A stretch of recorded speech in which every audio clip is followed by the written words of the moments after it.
മൂന്നാറിൽ സെക്യൂരിറ്റി ജീവനക്കാരന്റെ കൊലപാതകം നടന്ന് രണ്ടാഴ്ച പൂർത്തിയായിട്ടും പ്രതികളെക്കുറിച്ച് വിവരം ലഭിക്കാതായതോടെ കൃത്യത്തിന് ഉപയോഗിച്ച ആയുധങ്ങൾ കണ്ടെത്തുന്നതിനായി മെറ്റൽ ഡിറ്റക്ടർ ഉപയോഗിച്ച് പോലീസ് പരിശോധന നടത്തി. കൊലപാതകം നടന്ന ചുക്കനാട് ഫാക്ടറിക്ക് സമീപമുള്ള തേയിലക്കാടുകൾ, സമീപത്തെ പുഴകൾ, ഹെഡ്വർക്സ് ഡാം എന്നിവിടങ്ങളിലാണ് ഇടുക്കിയിൽ നിന്നെത്തിയ സംഘം പരിശോധന നടത്തിയത്.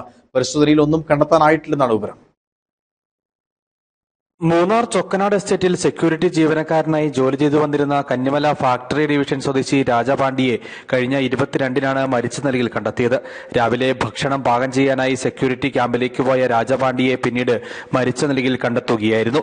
ഏറെ സമയം കഴിഞ്ഞും ഇയാൾ തിരികെ എത്താതെ വന്നതോടെ മറ്റ് സെക്യൂരിറ്റി ജീവനക്കാർ അന്വേഷിച്ചെത്തിയപ്പോഴാണ് കെട്ടിടത്തിനുള്ളിൽ രാജപാണ്ഡിയെ മരിച്ച നിലയിൽ കണ്ടെത്തിയത്.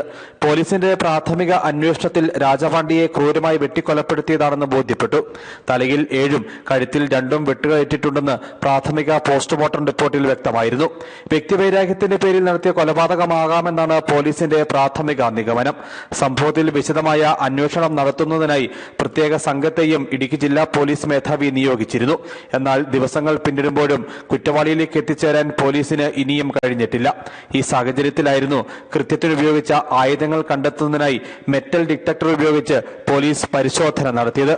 കൊലപാതകം നടന്ന ചൊക്കനാട് ഫാക്ടറിക്ക് സമീപമുള്ള തേയിലക്കാടുകൾ, സമീപത്തെ പുഴകൾ, ഹെഡ്വർക്സ് ഡാം എന്നിവിടങ്ങളിലാണ് ഇടുക്കിയിൽ നിന്നെത്തിയ സംഘം പരിശോധന നടത്തിയത്.